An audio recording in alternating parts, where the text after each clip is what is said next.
Hi, afternoon. Good afternoon. Thank you so much for joining us. Okay, so since we've got everybody here now, we are right on time, 4:59. So I do you want to take it away? Sure. Yeah, so I'm going to just briefly introduce the program and then just talk a little bit about why we're here today, and then I'm going to hand it off to you, Ava. Cool? Leah, am I good? Are we recording? Yes, we're recording. Awesome. Good afternoon, everyone. Thank you so much for joining us tonight. Today, we are here to talk about the national budget as a part of our Be Clear Bahamas initiative. So, Be Clear came about because of the need to help to decomplexify and demystify the national budget and to educate Bahamians on public spending and why they should be engaged and involved in this process. And of course, this is a part of our larger initiative in public education, citizen engagement, and just overall helping Bahamians to see their place in society. And so today we have a wonderful lineup of panelists, and we are going to be diving into some key themes surrounding the national budget. We have an incredible host this evening. Her name is Ava Turnquest. Ava is a journalist. We call her a literary alchemist. She is a journalist at the Tribune, and she is also a member of our civic engagement committee. And so we're very excited to have her on board hosting this conversation this evening. Thank you, Ava. You can take it away from here. Thank you for having me, Org, and I'm excited. This is a very important conversation, particularly given the news headlines in recent weeks, months, and years. So to set the groundwork, for the past 10 years, Org has been leading the conversation behind government transparency and civic engagement through advocating for responsible governance. And a great part about that is to learn and understand the national budget. So today we've gathered well-respected Bahamian leaders in their field to help us break down and understand this yearly budget, what we should be looking for, how does this impact us as citizens, and more importantly, how can citizens have their voices heard when decisions on spending are being made. And so on our panel today, we have board member and very well accomplished, well-recognized economist Therese Turner Jones, in her own right, a lot of firsts, who heads the economic consultancy firm Max Gwen Limited.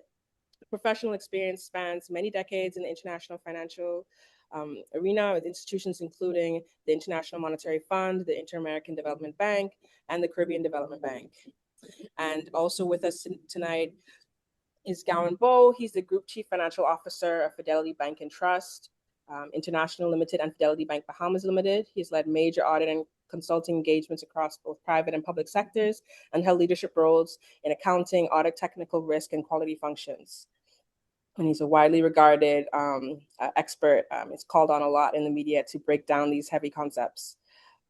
And also rounding out our trio is Benjamin Bain, a chartered banker and certified anti-money laundering specialist. He has experience with AML, CFT, and CPF compliance, risk management, payment processing, data analytics, and digital assets risk management. Thank you so much, all of you, for being here. And I'd like to jump right in to our discussion tonight. And I think it's important for us to ground it in a general understanding of what is the national budget. And I will, or how are we, because on the face of it, a budget is basically just the numbers, your expenses and what you're spending and what you're bringing in as revenue. But how should Bahamians, for Bahamians, for the layperson, what is the national budget? What is this annual budget that we face every year in the House, that's presented in the House of Assembly? And I'd like to start with you, Therese, if you can share with us some perspective on how we should be considering this budget. Oh, thank you. Thank you so much, Ava. And really happy to be on this panel and doing this for Org Bahamas because this is such important work. First, it's about demystifying some what may seem like obscure concepts for some Bahamians, but I think it's really important that every citizen of the country becomes engaged with national dialogue, and the budget presentation, which is an annual presentation to Parliament every year by law. It's an important moment for everyone to sort of take some interest in how our taxpayer dollars are being spent and what's the focus, what are the priority areas for the government. So just like a household budget, all of us have household budgets where we earn X amount and we spend X amount and we try to save X amount and we make borrowings for big purchases like a house or a car or some other durable good like a refrigerator, which we may finance over time. The government's budget is similar. So it consists of several parts. The recurrent budget are those expenses that you got to pay like every month, and you got to pay them. Salaries for all of the teachers, doctors, every public servant that works in the government is paid monthly for the most part, although there's some people who work on a contractual basis and they may be paid in a different way. But in general, think of all the public servants, their salaries. Think of all of the utilities the government has to pay for all the buildings that it owns and occupies. So all the recurrent expenses, just like you and me, I got to pay my mortgage, I got to pay my electricity bill, my water bill, and so on. The government faces similar expenditure patterns. The government has a big part of its revenue too that goes to service our debt, and this is an important number. Economists call it debt service. And it's basically the interest we pay on anything we've borrowed. So if the government has borrowed, and sometimes you hear this, they would borrow 200 million either from the IDB or from JP Morgan or whoever. And Gowon can go into why we go to capital markets maybe later on. But any debt that the government has, it has to be serviced. It's really important that it gets serviced on time because those commitments are important for keeping the country's credit rating at a high level. And you may have heard in recent past of our upgrades by some rating agencies. That's very, very important because whatever the credit of the government is, that credit rating also affects the private sector, and Gowon can talk about that some more, but it affects all of us because the cost of borrowing is a function of whatever that credit rating is for the government. So let's look at it like this. The government earns taxes from every citizen, VAT, which is not a very popular tax in this country, but is a very important part of our revenue. Over 43% of all of the revenues in the budget are accounted for the payment of VAT taxes. We pay tariffs, so we pay stamp duties, there are fees, all of these things make up the revenue of the government. That's a really important concept. That's the only way the government earns revenue, through taxation. And on the expenditure side, as I mentioned earlier, you've got the things like the salaries and all those things I mentioned. And that's the recurrent part of the budget that I think we focus a lot on. But the piece that I also like to focus on is the capital budget. And the capital budget is what I was referring to earlier when I talk about a household budget, is that part of the budget where the government's borrowing for big, expensive items like a new road, a new airport, something that's going to be not a recurrent event. So you're building a school or you're building a new judicial office for the Supreme Court. Those are capital spending, and airports and the like. So the international airport in Grand Bahama, for example, could be one item, or whatever it is that the government's going to be spending this year to improve our infrastructure. And infrastructure just is a big fancy word for airports, buildings, roads, and so on. Okay. So these are the main components, and I think everybody would get that. Yeah. Yes. And I think those are sort of looking at the macro level. I want to bring in Mr. Bain. From a banking perspective, I think you perhaps can speak to the interface of the general public at a more nuanced level. When you translate that to, let's say I'm going in to get some financing from the bank as a public citizen, how does this, if I was to using the national budget as sort of an example, what sort of things would you look at? What sort of things stand out to you in terms of looking at it from the general public? What are some of the things that you think are most impactful to them or would most impact them? Oh, thank you.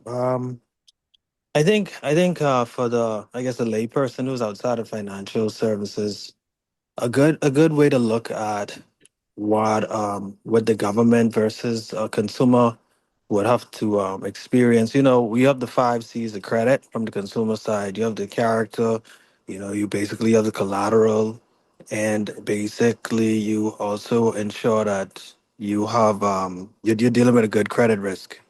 So what you want to do on the personal side is you understand that there's going to be a level of credit risk that you kind of start off with, and you're giving the financial institution kind of alleviating their fears by giving them more information. We have the credit bureau now in place, and that is supposed to help mitigate risk and mitigate uh, persons being able, I guess, to avoid persons from being overwhelmed with debt. We have the total debt service ratio, and that is supposed to kind of keep persons disciplined, so that they don't go over budget. When you look at the government is a completely different animal.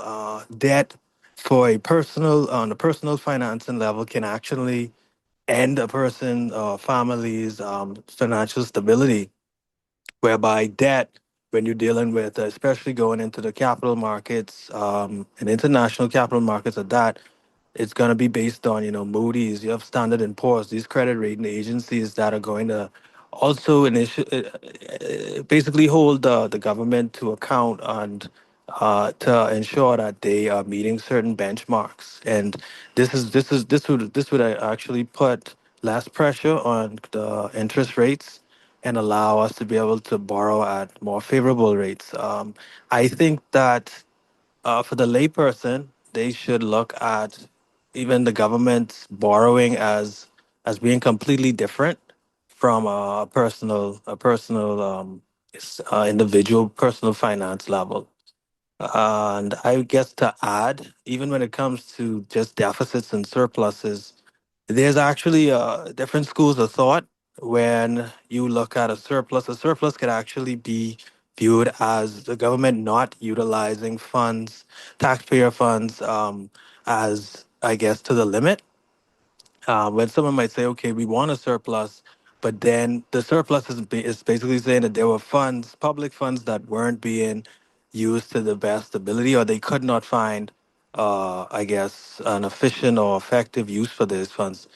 And when we look at deficits for a government, that's them basically saying we've extended ourselves and we've given the public, of course, well, as long as you know what you're getting bang for buck, and these projects and capital expenditures are actually going to be able to trickle down to, the public services and goods and services, then you basically are kind of saying the deficits are not in and of themselves bad when you once you have access to borrowing. So I hope that kind of helps. Yeah, I think it illuminates the fact that, and I think this is sort of maybe one of those challenges for the general public is there's also you can approach the same set of finances, the same budget from two different economic perspectives, right? And so a surplus can be heralded, but it could also mean that the money that you said you were going to use, you didn't use all of it, or you weren't able to use it, and why. That may not necessarily be a good thing. It just all depends on the perspective in which you take it from, and that's where I'll bring in you, Mr. Bowe. Can you speak to when we're looking into now analysis, and hearing the public taking all this in? There's so many ways to paint a picture of the country's economy. Using the budget presentation, what are some objective stances you can take in terms of processing this information? What numbers should we look at that we can arrive some pretty neutral or objective uh, uh, understanding? Well, I think I start by, the very basic principle that states, numbers don't lie. So persons, how you seek to present them or how you seek to compartmentalize them, you can give different views, but in its totality. I think I would start by sort of re-emphasizing something that Therese said, that actually the government budget is just like the household budget. And this is where I may differ slightly from Benjamin in that I think we sometimes hold government as being a different animal than ourselves. But the basic principles hold the same, that in a household, you cannot spend more than you earn. The reality is, yes, you can borrow, but you have to have the capacity to repay. Governments, unless you're the United States of America, are always going to be called in to pay. And with small island states like the government of the Bahamas and the Bahamas as a Commonwealth country, ultimately we have to be very careful that we are looking and understanding where we are today relative to where we want to be. And so, to the question you asked, I'll start by a few things that we need to highlight. The Bahamas as a country is $12 billion in debt. So what that says is that up to this point in time, we've already borrowed against the future because we are not in a situation where we are starting from day one. And I think that's important. And what we want to hear from the budget is how are we going to reduce this debt? Just very same as a household. We may borrow for a home, but we are hoping that either the savings by not having to do rent and some other things as a non-homeowner, we can put those funds aside so that we have the ability to reduce the debt. So eventually we have a freehold piece of property that we don't owe anyone for. And with the government, same principle. We want to be in a situation where we have financed our infrastructure, we've financed our government operations, etc. And we don't want to be where we are owing at a point where it's strangling our ability to grow and develop as we go forward. Secondly, which is very important, we've not had a single surplus since independence. And it is not to dampen what is being stated by the governing party today, but really budgets are only projections. And until we have the actual outturn, the actual performance, this is one of those I'll simply say, do not count the chickens before they hatch. And so the reality is we may have very positive movements in terms of where we are in our financial performance, but let us not glorify or, in my Bahamian vernacular, act like we reach. Because the truth of the matter is, we cannot continue to spend more than we earn and believe that that is going to be able to be continued. Because whilst we look at elements that say debt to GDP and not getting technical and keeping it to the average persons, it's really saying, well, how much do we owe relative to the size of our total income? So this is one thing I want to distinguish. This isn't a debt service ratio. This is really saying, well, how much debt do you have relative to the entire country's income?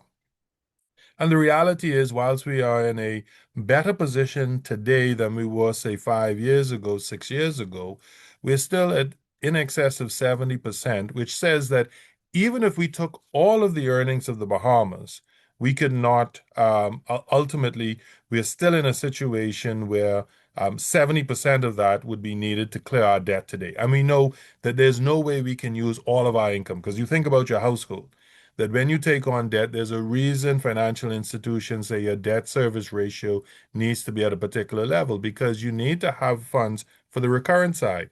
That is to put fuel in the car, that is to put food on the table, that is to keep the utilities, etc., going so that you operate on a daily basis. So if all of your money is going to pay debt, then you can't even continue to live. And I think that's the same concept as it relates to the government. And we know that such a significant percentage of our government expenditure on an annual basis is paying debt. And what is that telling us?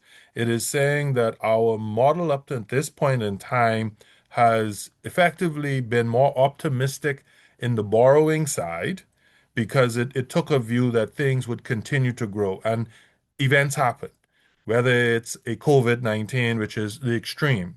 But even other than that, cyclical events that take place, recessions take place on a average cycle of every 10 years. And so us banking our ability to pay on what I'm going to call the country's gross income is one that has its shortcomings because the country's income can fluctuate. Yes, on a long-term basis, it is going to be in a growth state unless some fundamental issues fall apart. But ultimately, there are going to be years when they turn around. So coming to your real question, which was which should we be looking at?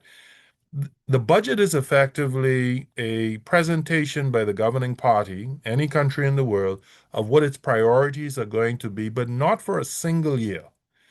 Actually, it should present what are the priorities over a period of time. Because ultimately, and broken down into 1 year chunks to say that we have to come back and do an assessment on an annual basis as to whether that expenditure has met the objectives based on what we have in terms of the revenues that we have. So I start by saying, let us appreciate the level of debt that we're in, and by that token, say that it means that we do have to break the cycle that we've had since independence of continuing to spend more than we earn. Something else that was stated was that we have to look at the expenditure in terms of whether it's recurrent and capital. The first thing I would start by is debt is not a bad thing.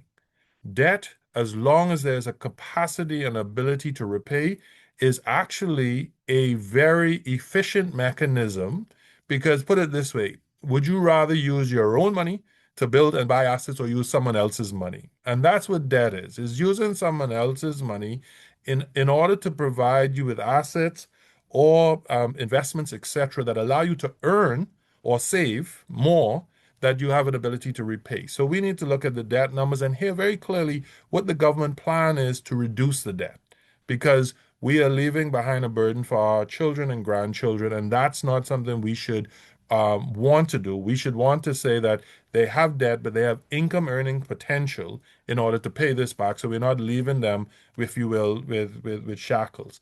The second one is we want to know how is it the government is going to fund its operation. So as they say, there's no money tree. So we all wish we had that. But when we hear taxes, appreciate the government doesn't give the citizenry anything. Government takes from the citizenry in order to carry out priorities that are of a social nature. So what it is saying is that you as private citizens, businesses and individuals have earning that is taking place, and we are asking you to pay a portion of that into central coffers that allow us to take on national or utilitarian initiatives that say the wealth may be unevenly distributed, but we want to provide certain things at a basic level for all parties. So whether that is healthcare, whether that is education, whether that is social assistance, whether that is national security of the like. So we want to have an understanding that the revenues really are an extraction from productivity in the society. It is not saying it's not an entitlement and it should not be done. It is really to understand that governments can always tax more, but if they're taxing more, who is it that's paying that? And so we need to be very clear that the budget doesn't digress into something that says, look at what I'm doing for you. Because the question should be, how are you funding what you're doing for me? Because you're taking it from me, either by taxes up front or you're borrowing against future taxes because you're going to take it from me. And then finally, what we want to see is that you have a spending pattern that does not seek to cure all ills in 1 year. And if persons look at the budget, it actually has 3 years of projections. It doesn't have a single year.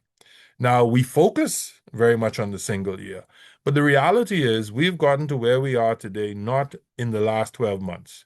We've gotten to where we are since independence and even prior to that, to be perfectly honest. And so what we don't want is a mythical view that the next year is going to fix everything, that we are going to have every hospital built, we're going to have every airport redone, we're going to have every road repaved, we're going to have every island with a new project. And I think it becomes important that we break this into these are the things that we want to do over a long-term period.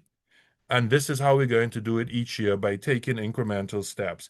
And we'll talk a bit more, but I'll say that's why the National Development Plan becomes so important, because it is looking at saying, what is the next generation 25 years?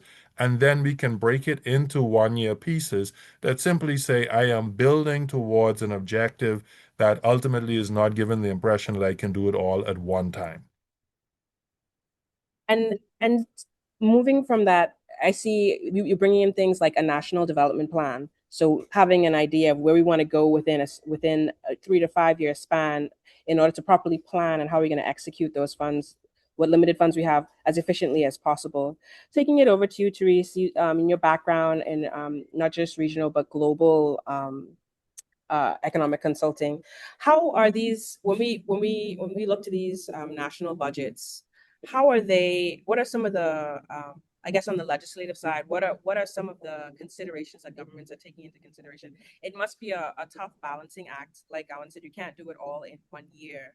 what are some of the priorities for governments when they're presenting this budget, in order to perhaps sort of give us a bit of perspective on what's going on, how they how much of a balancing act it is, I guess, what they have to contend with.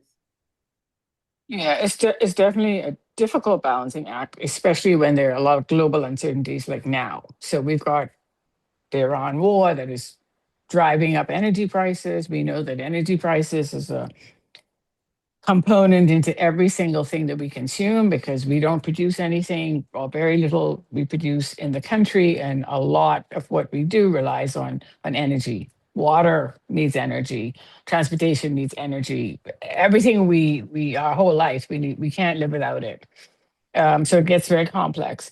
Absent a national development plan, as Gowan just made reference to. And by the way, I am very much behind what the administration is trying to do with the development of a national long-term plan, because we need, as a people, to start to shape where we see the future for Bahamians. So I think for people like me who've been analyzing economies all over the world for a long time, one way to look at what's happening in the Bahamas is where are we in terms of what we can produce and how we produce it, and what's best for the labor force that we have. And is our labor force up to the task of maybe having a more diversified economy?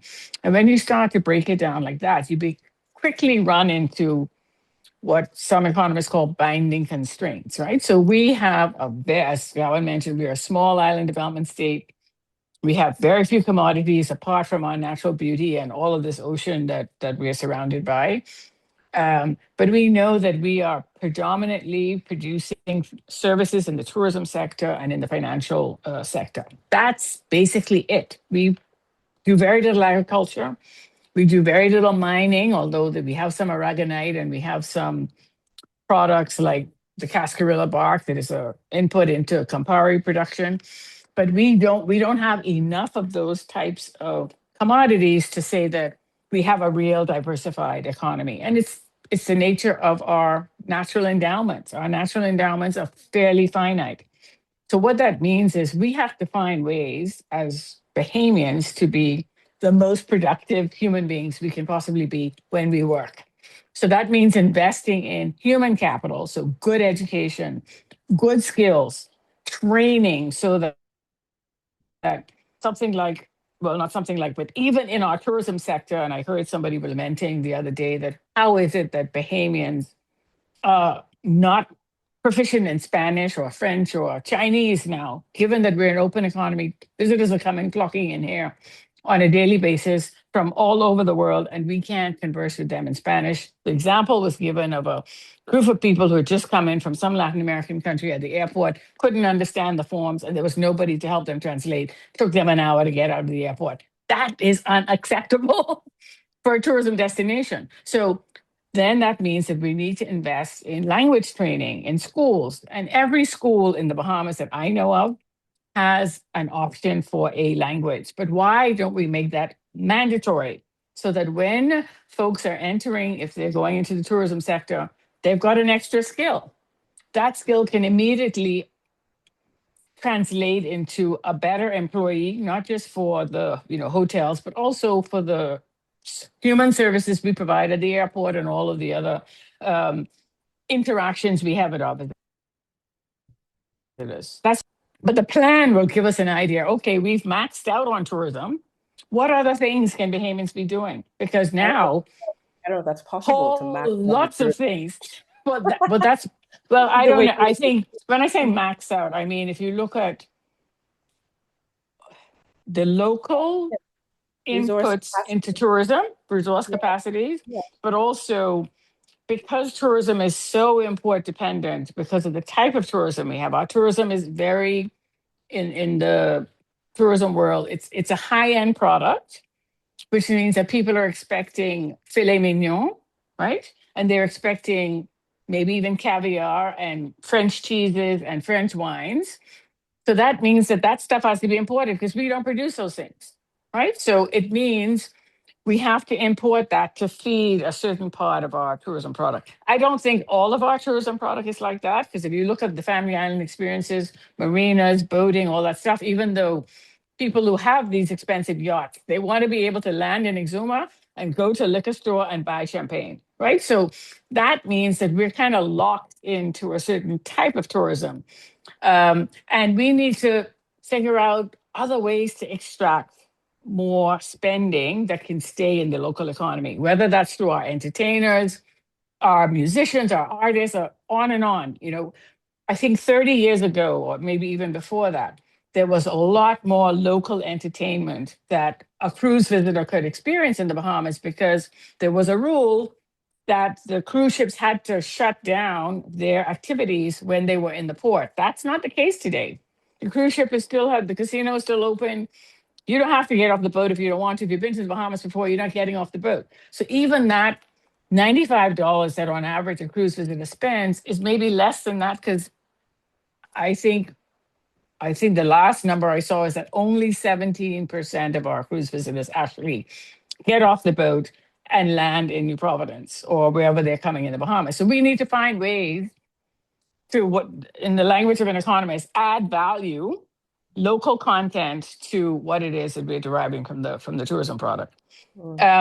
So I think that the idea that Gowon mentioned about having a plan is really important, because then maybe someone is saying, you know what about the tech industry? How is it that we haven't been able to capitalize on the brains of Bahamians to maybe do more work in tech? Now, we know all over the world now, everybody's hearing this, and I hate to mention it myself because AI is driving me nuts at the moment, especially with the SpaceX IPO today and the trillions of dollars that, Elon Musk is now going to be a trillionaire by the end of today.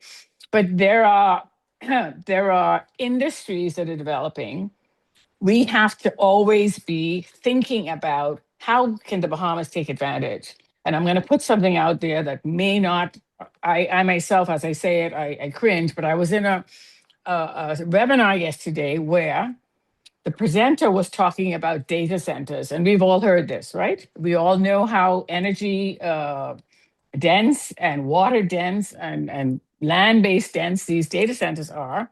But the conversation was about, would the energy be derived from the stars, meaning extraterrestrial space, or from the ocean?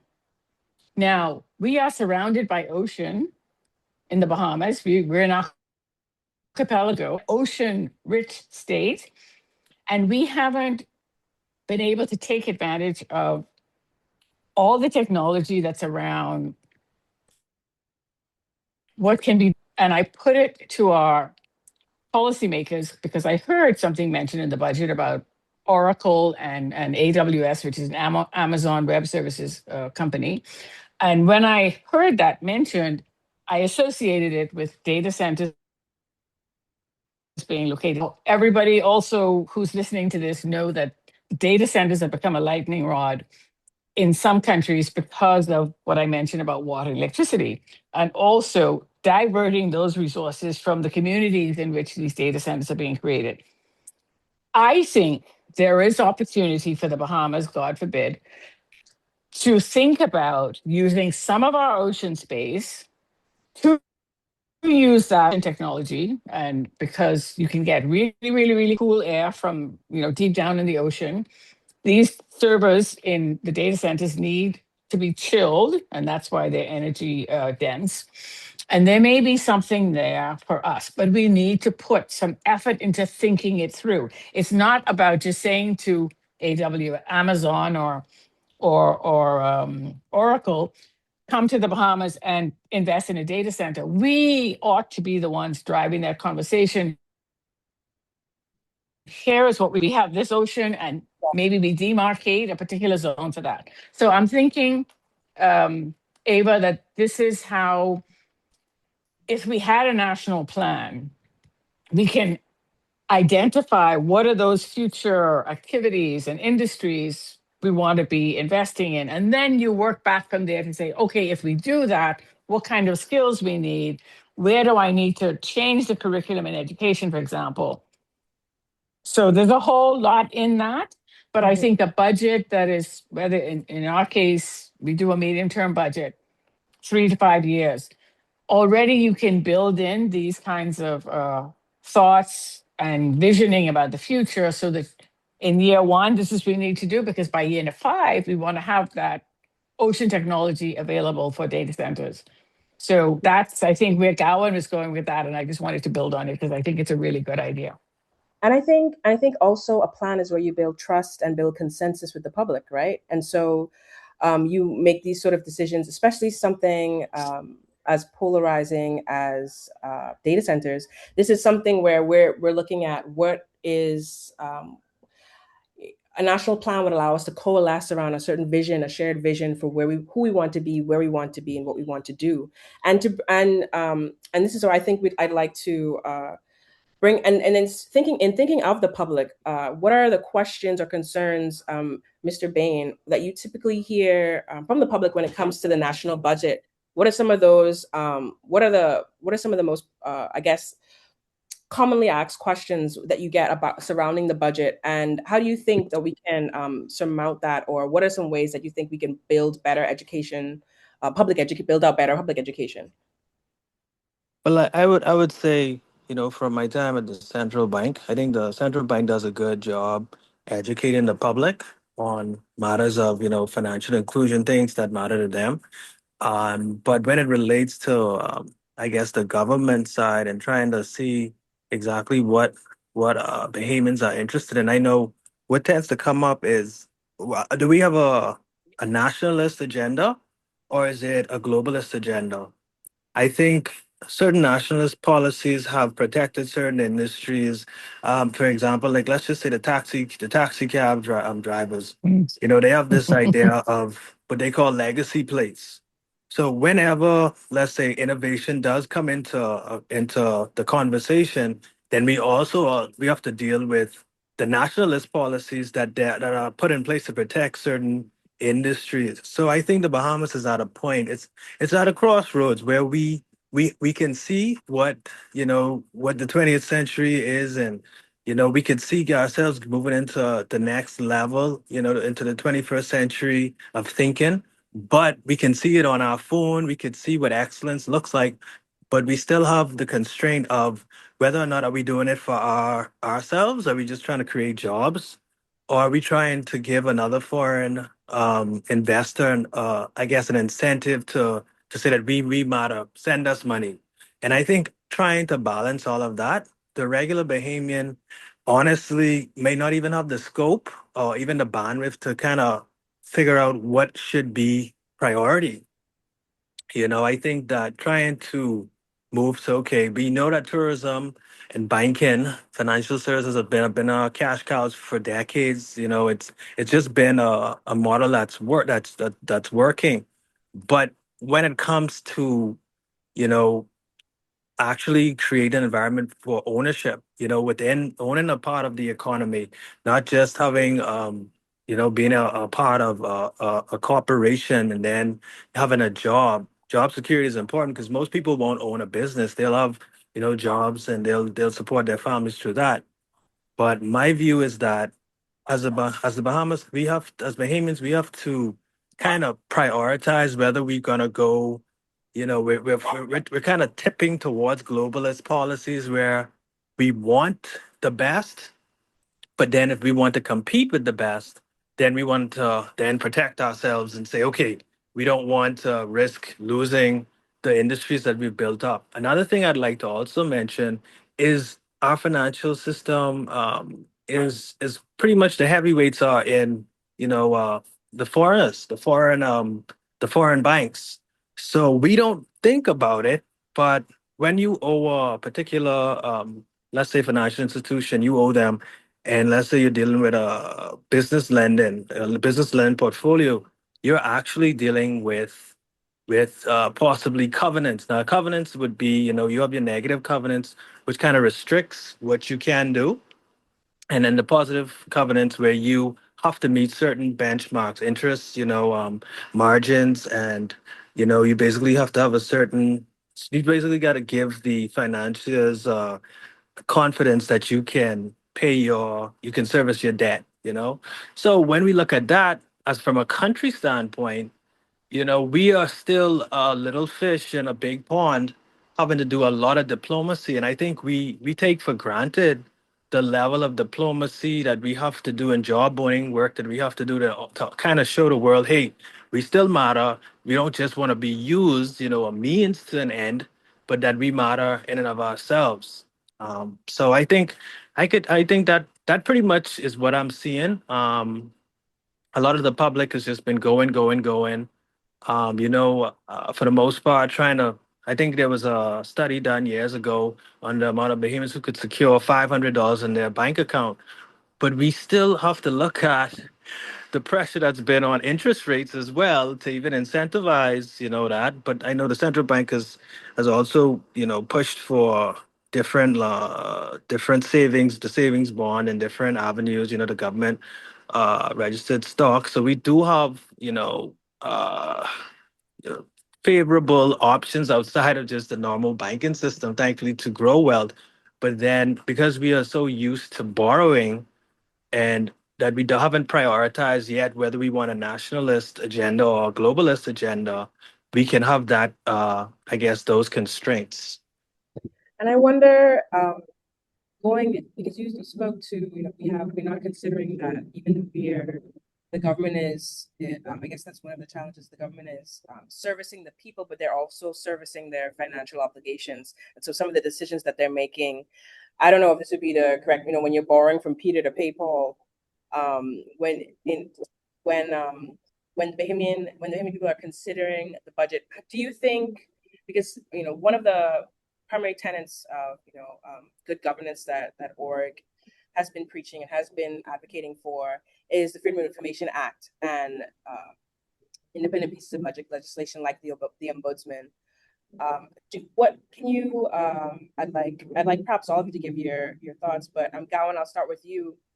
How do those pieces of legislation, how far could they go to ensure we have a greater transparency and accountability over the budget process?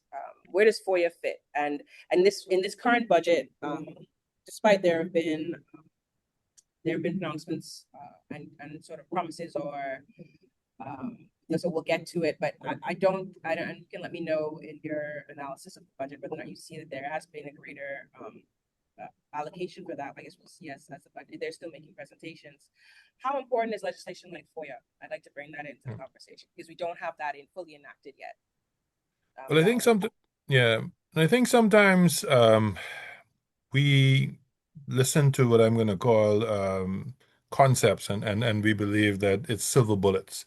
And I'll go back to something that Benjamin said, and the reality is we're in an open economy. And so the truth of the matter is, whether we want to be or not, we are playing in a global space.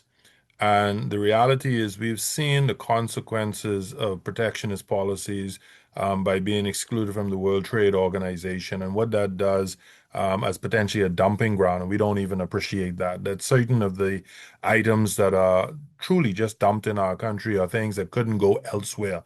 And some of these are even the second hand vehicles that are with high emissions that simply would not be permissible in first world countries because of their standards, etc., and being a part of World Trade Organization. But I think also one of the key things that he mentioned is we've not developed the concept of what ownership is. In our view, ownership is seen as being 50 plus 1%, that we are majority. And the reality is ownership is, 1%, less than 1%, but having, if you will, our efforts and our work for us. So we speak about very often, we talk about education and readying ourselves for a workforce, but we don't close the gap in terms of saying, well, really, you work to earn, yes. You earn and you should be earning to save, but why are you saving? Saving isn't really the end result. You should be saving so that you can invest, and you're investing in order so you can build wealth. And that's part and parcel of the responsibility of government in the sense that government is not a provider or should not be a provider. Government should be a facilitator. That for the most part, the legislative framework is one that says, how do we make the environment in which Bahamians and residents live and operate the most efficient possible. So how do we create legislation that opens opportunities, not, if you will, strangles them? So when we talk about the freedom of information, I think oftentimes we look at the freedom of information as saying that this is going to be some instrument that's going to say everything becomes transparent in the sense that we see everything. And that's not reality. If we look at freedom of information in other jurisdictions, there are timelines on when certain critical documents are released and after which time. But when we think about negotiations, when we think about decisions around health and decisions around education and national security, there are always going to be certain elements that must remain confidential. I think that the freedom of information that is being advocated for is that things that are being done in our name should be available for inspection and should be available for understanding so that it is not a government saying, trust me, I got you, but really saying, I am taking these particular steps, and you can make your own professional judgment by looking at the same things that we're looking at. We may have differences of opinion. My professional judgment as an accountant by background may be different from Therese as an economist by background, but the reality is we can look at the same information and determine our professional judgment. So the importance of freedom of information is not that it will fix because everything will now become known. The importance of it is saying that it creates, if you will, the concept, and it creates the accountability that says everything is going to come to light at a particular point in time. And if it is not trade secret, national security, or elements are in negotiation, these will be released even earlier. But let's be very real that it is often teased that you want to hide something from a West Indian. I won't even say just behavior. They say put it into something they have to read, right? Because the reality is the budget is one of them. That how many persons read the budget? And the reality is, I will be the first to say that it is not easily digestible, so it is a turn off to read it. But the truth of the matter is, there's a lot that is available if persons take the time. You can go in and see whether or not taxes are going up because you can look at it and see, do I see higher revenues? And whether they articulate it this way or not, if that's going up, something is going to happen. If I see spending taking place in areas that I don't think are of priority, or I believe that there are other areas where I'd want to redirect resources. So we have to encourage our citizenry to say that freedom of information doesn't in and of itself give you the information, because even if it is available, you have to go out and be You have to active request it yourself. citizens, Yes, yeah, there's right? That are going to say, participate in the discussion. And this is why conversations like this are important, because it is more of the encouragement for more people to be involved. I say to persons, you don't have to be with an economics background, a finance background. You have friends, family, and others who have that. You have to just be engaged.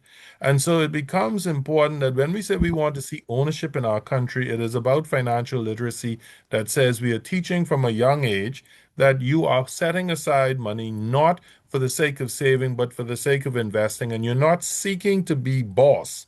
You're seeking to be owner. And those are two different things. That you are seeking to be have an equity interest, or what we would call a residual invested interest in the economy. And that can happen, Therese mentioned, by the national talent that we use, but it can happen by us having actual investment stakes in some of these international projects that come to the Bahamas. So Benjamin said, well, are we creating it for the next foreign direct investor? The truth is, we will always need FDI, foreign direct investment, because we simply do not have the financial capacity within our Bahamian dollar system to do all things that we need. So that simply says we need foreign currency. But FDI doesn't mean foreign direct investor. It means foreign direct investment. And so I don't need to have international persons. I can have domestic persons that are accessing foreign currency to do projects here. But I can equally create a national policy, which is not protectionist, but more about opening opportunity that says all foreign projects must have a Bahamian ownership component. And then I have to ready the society to take advantage of it. Very few people may remember that we have Commonwealth Brewery that is here, but it really is owned by Heineken. It was a Bahamian enterprise that was bought out when Heineken had an interest, and it took the majority interest. And the government of the day at the time said, well, you can do that, but you must make 25% of the shares available into the public market. And that is the start of a concept that we should be developing, because it was challenged because what happened? We had 25% of the shares made available, but National Insurance had to pick up almost 10% of that 25 because the rest of the Bahamian society was not ready with sufficient resources available to invest. We've seen APD with a similar initiative that said, I took what was the privately owned waterfront operations, put it into effectively a joint venture vehicle, and then offer the public shares behind it. And it was the largest subscription. But why? In part, because government said, well, I will allow certain civil servants in order to borrow or get salary advances to do so. But listen to what it was an accommodation where what we should be saying is us as government, as a facilitator, we will ensure that projects give Bahamian ownership opportunities, but Bahamians, you must ready yourselves. So you must pool resources. So why is Gowon trying to be a partner with Bahama and Atlantis? But Gowon, Therese, Ava, and Benjamin coming together have a greater opportunity to say that we may not be social colleagues in the sense of families and friends of that nature, but we can do business together. We have respect together, and we pool our resources. So it is about taking legislation not as a cure in and of itself, but as an impetus and, if you will, as a guiding light that says that this is where the government wants the citizenry to become more active participants in ownership, challenge, and query. And it is sometimes contradictory because you see a shutdown by government when they get queries and they get challenges, but it's because you don't have enough of the chorus line.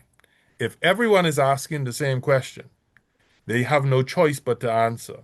If they're able to say, well, this group doesn't ask me that question, but this group does, I can say, well, oh, this is a specialist group that is trying to create a problem when the masses don't. And we have to educate the masses so that it has nothing to do with your political colors. It has nothing to do with your personal views. It has to do with how do you want to see the country progress. And asking a question and challenging, having legislation that allows information to be available, but then being active participants in it is the best way that we're going to bring our citizens forward. And let's be very real. Bahamians leave our shores, and we are active participants wherever we go because we want to be recognized. Because the one thing that bothers us is being said we're small. So whenever you tell us we're from the little Bahamas, we say we can show you, right? And we have to be the best in that environment. But it's right with Ben when he says that, okay, we come home and we don't want to compete. And I think that that's what we have to change by saying, I tell persons I am confident with any person coming to compete with me in my field because I've competed in their arena, and I certainly wouldn't want them closing me out to opportunities to work and live abroad. So I'm not going to close them out here, but I'm not going to say that they have the red carpet and I get the red tape. But at the same time, I'm not either going to say that I want there to be a protection against them so that I don't have to continue to live at that standard because we'll only ever achieve if we stay at the top standard. And I think the most the keynote to that is financial literacy education as a throughway, as a vehicle to getting to creating. If we build it, they will come. So does that financial literacy start at in early education for those of us who are the majority of voters who are out of high school? Where can we get that knowledge, or how can we begin to grow that? Where does that It's require? simple. Kindergarten. And what I will say to you is, and I will say to you, my first financial lesson came from my grandmother when I was probably not even three, right? And it was around appreciating where the collective investment in this country started using ASU, right? People may not realize that was how our previous generations pooled resources. And the only difference in terms of where we want to morph that is they pooled that to do things like establishing the foundation for a home or furnishing a home or putting their kids through college and university. And we can take that same concept into investment into industry and products and services and entities that expanded further. But it starts really where we've lost the home environment where the forefathers were in an environment that taught the children, and as they said, teach them, and they will grow and demonstrate what it is that has been taught. And so, from that perspective, we have been relying on the school system not appreciating that the village that once was the Bahamas is where we need to return. And so I start by saying kindergarten because we probably need to teach the kindergarten teachers, right? Because they are the front line that is there. Anyone who's read The State of the Nation knows that our education system up to grade three is actually ahead of the curve. It is really after grade three that we start to deteriorate. And so if that's the time when the brain is most absorbing in that sense, then those basic principles of saying whether it is 50 cents or a dollar, and you have a piggy bank, you have a bank account that's opening, you have a savings bond, you have a government security that an aunt, an uncle, a godparent has given, and you start to create the mindset of how do I now ready myself to own a piece of the rock? And the rock isn't just the property, the rock is the country. So, how do I own a part of the economy?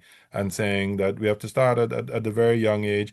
And if we look at tourism, and the Bahamas Hotel Tourism Association will tell you that when they really got serious about going back to how do they recruit persons into it, they went back into the schools. And I think that ultimately financial literacy means we have to get into the schools because the home environment, unfortunately, has become so consumerism driven that they're not the elderly that are sitting home and taking care of the grands like it used to be. And so that instruction that you got, which was probably far better than any school, because that is really what was called street sense, which is stronger than any book sense, that we don't have in the same abundance that we did before. And Therese, I wonder, and also think about this. I'm coming to you also, Mr. Bain. What do you think? Let's talk solutions now, because obviously you're not gonna be able to. I would hope people that are watching this webinar are able to glean enough information to make a start. But what's the next step? How can people continue this? So I've learned a bit. I know what some of the terms are: expenditure, surplus, deficit, capital works. If I'm interested in, let's say, and I think because I think this is a really, if you want to know something, you want to learn something, start with what you're interested in and what impacts you.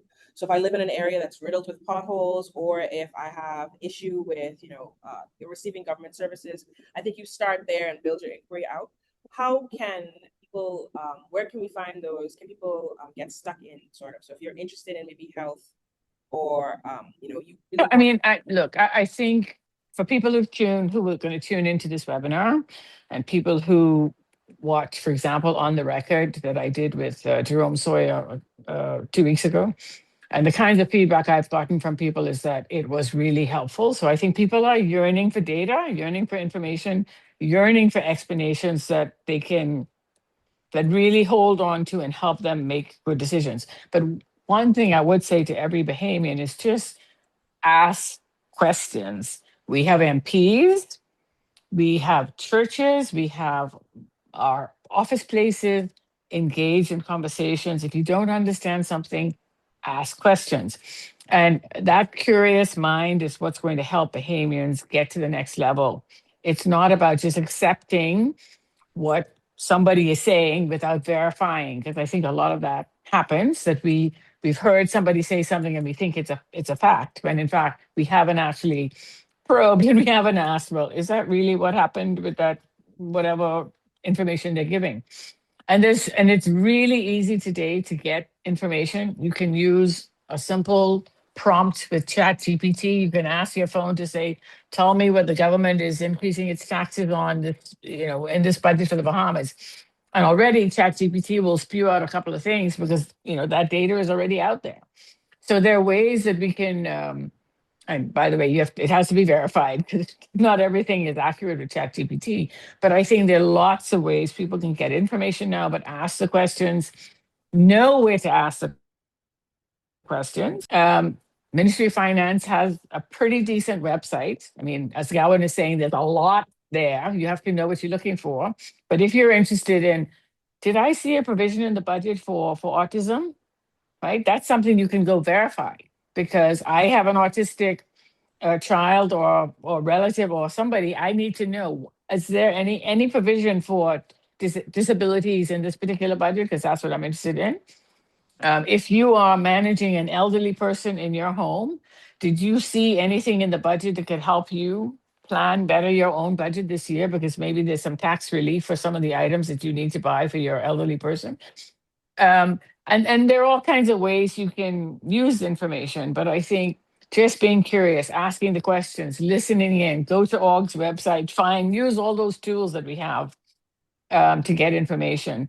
And I think our journalists are starting, Ava, you, and there are others who call all the time to ask for explanations of things. I think our journalists are starting to do a better job of probing and asking what I call more analytical type questions, as opposed to just, central bank issues a report and all they do is quote whatever's in the central bank report, as opposed to saying, how is this different from last quarter, and have we really made improvements in the reserves, or are the NPLs in banks actually going down or going up?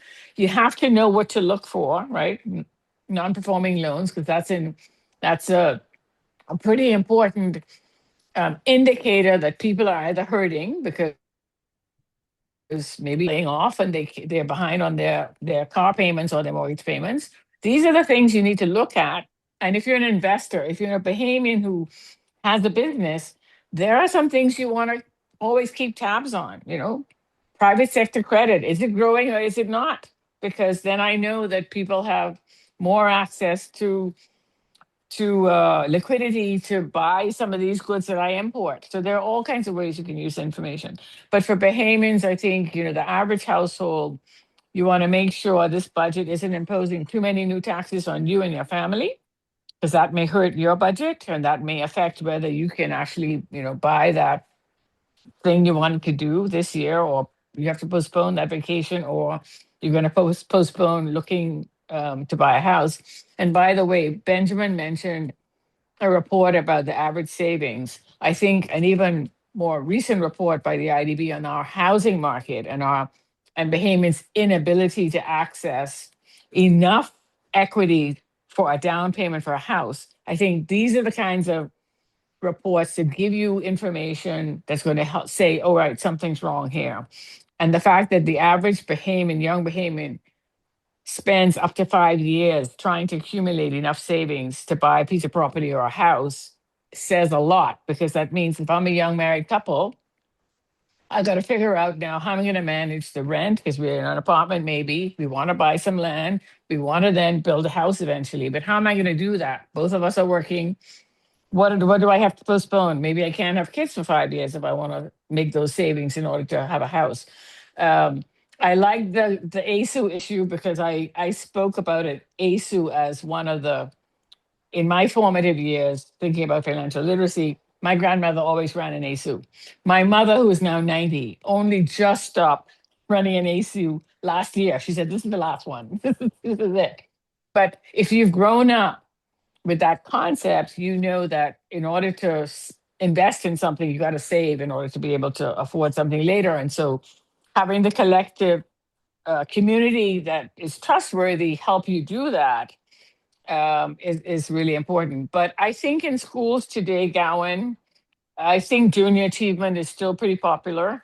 And a lot of kids get exposed to, how to run a business or how to think about a business plan and so on. Those are really important for building the next level of entrepreneurs we want in this country, because in many, many countries, entrepreneurs are what drive the economy.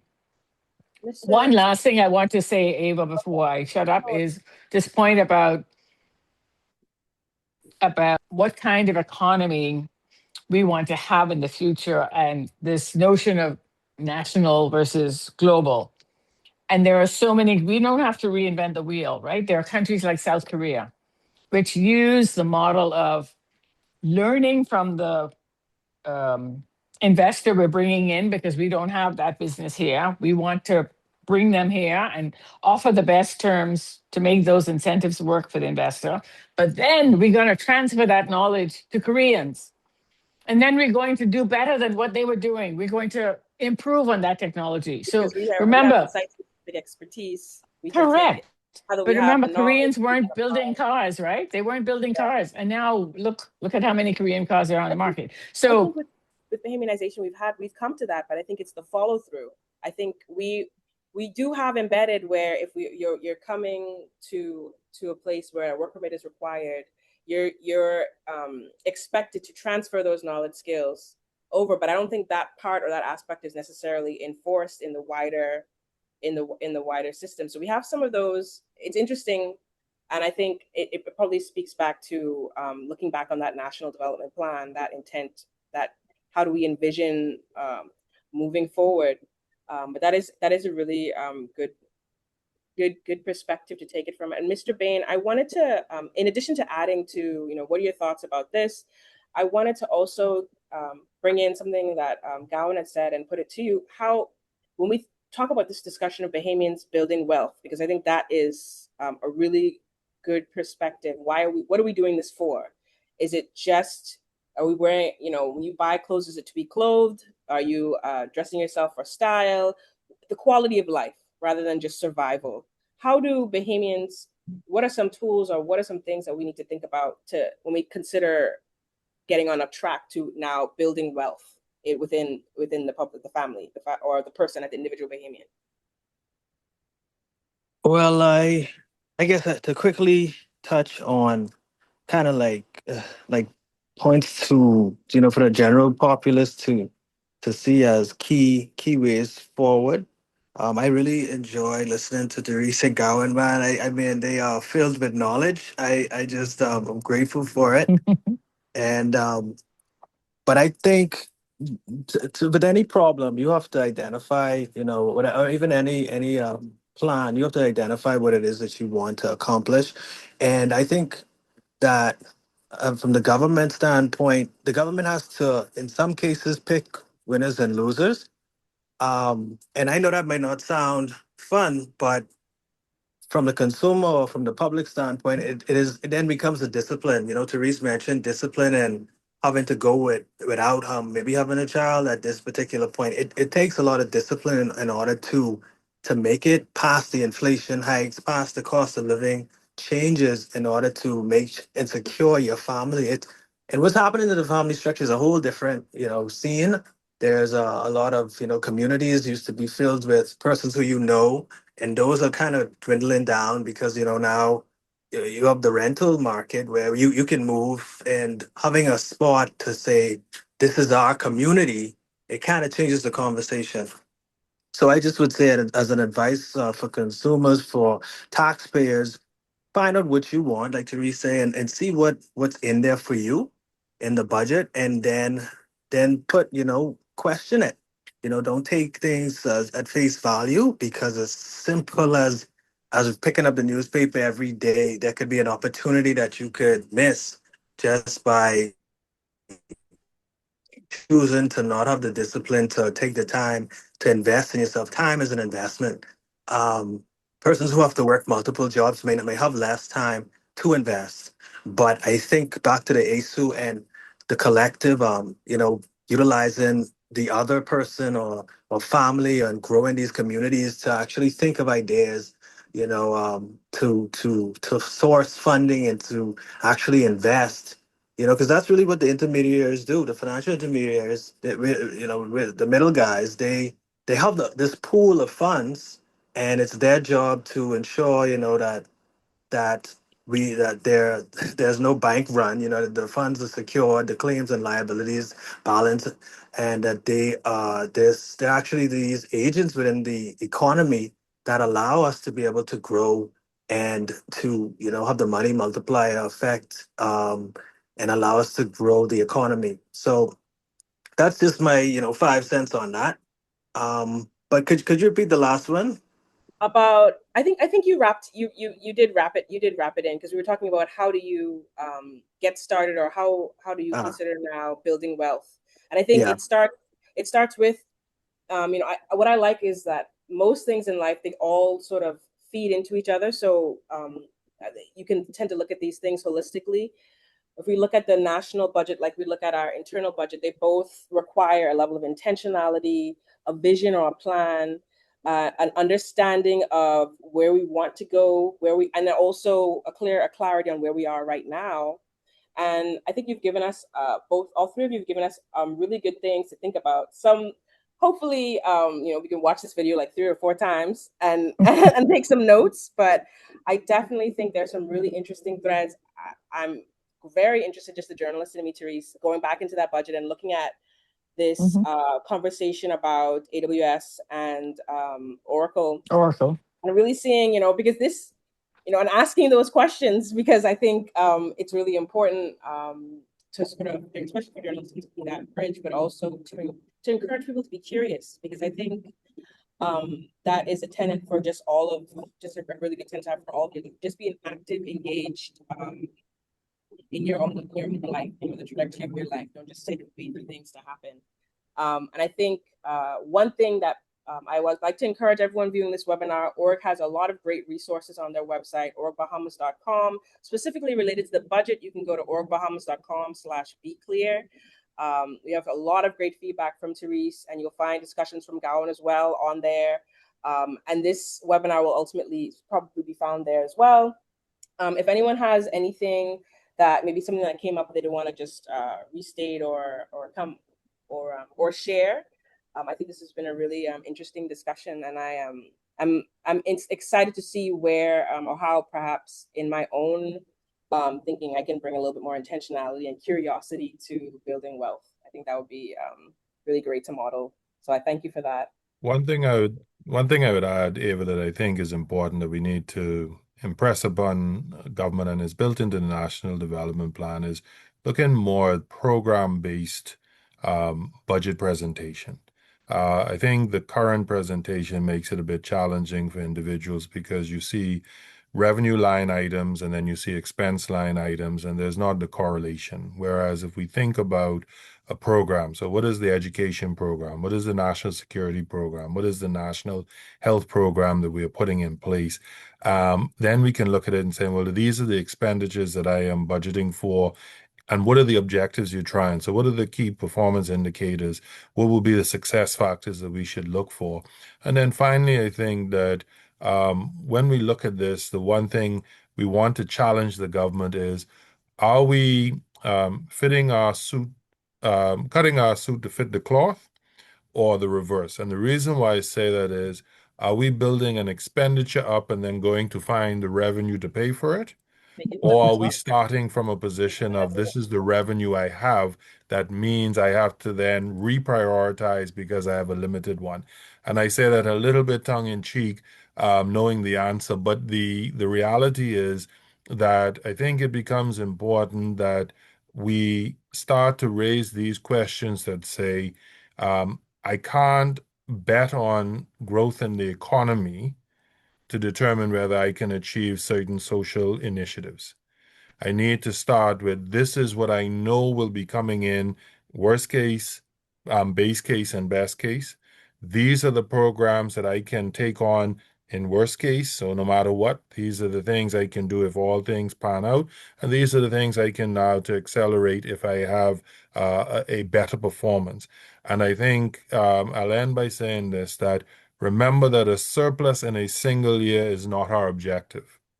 Ultimately, what we want to have is a continuing surplus that is not, to Benjamin's point, saying that we're not utilizing the resources for our growth and development in terms of us as a country, in terms of infrastructure and what we do in legislation, etc. But bearing in mind that we already have a hole of 12 billion that we would like to fill, so that we bring ourselves to a level that allows us, in the unfortunate circumstances that we hate to want to think about, but in recession, in hurricane-torn scenarios, in disruptions to our normal economic cycle, that we're able to withstand because we've built the headroom. And it's the same thing as we have in a household.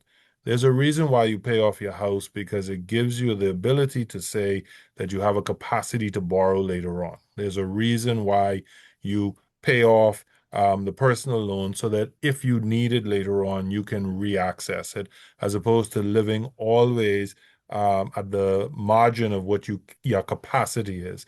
And government is no different. We want government to come, if you will, to a position that says, if things happen, We are going to be okay because we have capacity, but more importantly, we have a plan that says being disrupted for this 6 month, 12-month, 18-month period is actually a small period of time if we're looking at the next generation, which is 25 years.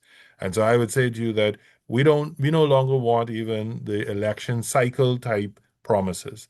We need the generation type promises that says the children who are now just being birthed and 5 years old, they can see their future because in 25 years' time, this is what we're going to leave for them. And the three things I'm hoping for is a level of debt that allows them to really be leveraging as opposed to surviving, and leveraging meaning from a position of power, a situation where Bahamians have greater ownership in the economy, not because it has been appropriated for them or given to them, but because they have seen the value in being owners in their own economy. And then thirdly, instilling a mindset that says we are far stronger together than we are apart.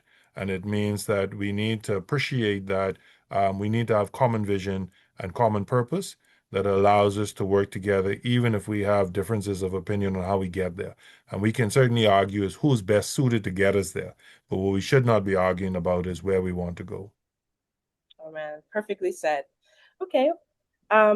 Thank you so much, Therese. Were you raising your hand? Yeah, just one last thing, No, because go for it. but I'm a bit of a data freak, right? A bit of a nerd like this, but our capital budget is very low as a share of GDP. So I think it's, what was it, 2.7 presented in this budget, which just basically means that we're not doing much investments in our infrastructure. So I think every Bahamian should be concerned about that. A rule of thumb for a country like our size should be close to 10% of GDP. And so that means we're spending way too much money on just paying operational expenses, paying salaries, paying the government's bills, electricity bills, and so on. We want to see more. We want to see our budget rebalance in a way that we're investing more in the things that are going to, for the long term, benefit Bahamians, better roads, better schools, better airports, and so on. Those things build up the sustainable part of our economy. And then lastly, I want to say on the surplus part, that the purpose of a surplus is really to bring the debt down.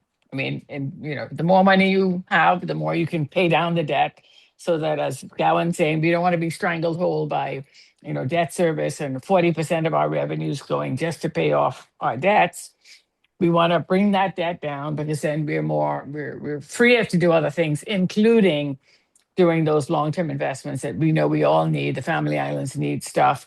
We need renewable energy. We need reliable energy. Oh my God, summertime and we're getting power cuts. So there are a whole lot of things we need. Yeah. Yeah. So that's just my last point. We want to rebalance the recurrent and the capital. And I think everybody here would agree with me that that's an important objective. Always a pleasure to listen to you smart people. Yeah.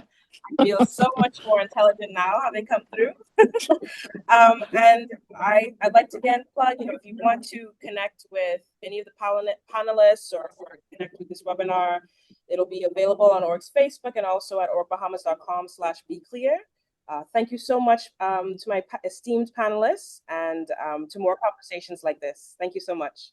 Our pleasure. Great. Thank you. Thank you. Take care. Thank you, everyone. Before we close out, I just wanted to also say thank you to our panelists and to Ava for hosting such an incredible webinar. And for you all that are joining at home, I'd like to thank you as well for taking the time out of your day to be present and to be more informed about such an important topic. I'd also like to take the opportunity to shine some light on the Be Clear Bahamas program. So this is a fiscal literacy program that org is taking into the communities. So if you are interested in booking a 1-hour presentation where you have someone come in and teach you specific things about the national budget, help you to understand and decomplexify some of these bigger topics, you can reach out to Ari at orgbahamas.com, or you can visit our Be Clear Bahamas resource hub, which has a whole lot of information. It has toolkits, it has other webinars, past presentations that we've done. We now added a budget dictionary, so a lot of the language that you saw used and explained, you can see reiterated on our website as well on the Resource Hub. And like I said, org is happy to come into the community to go even deeper into some of this information with you. So you can look for that link on the website and you can reach out to me as well. Thank you all again. Thank you, Ava. Thank you to our panelists, everyone, for being here today. And at org, we say get informed and get involved. And that's exactly what we're trying to prepare people to do. We're literally giving the information for people to start seeing themselves as part of this process. So I'd like to encourage you all to stay informed, stay involved with org. Thank you all so much for joining us. Y'all have a great evening. Good evening. Bye.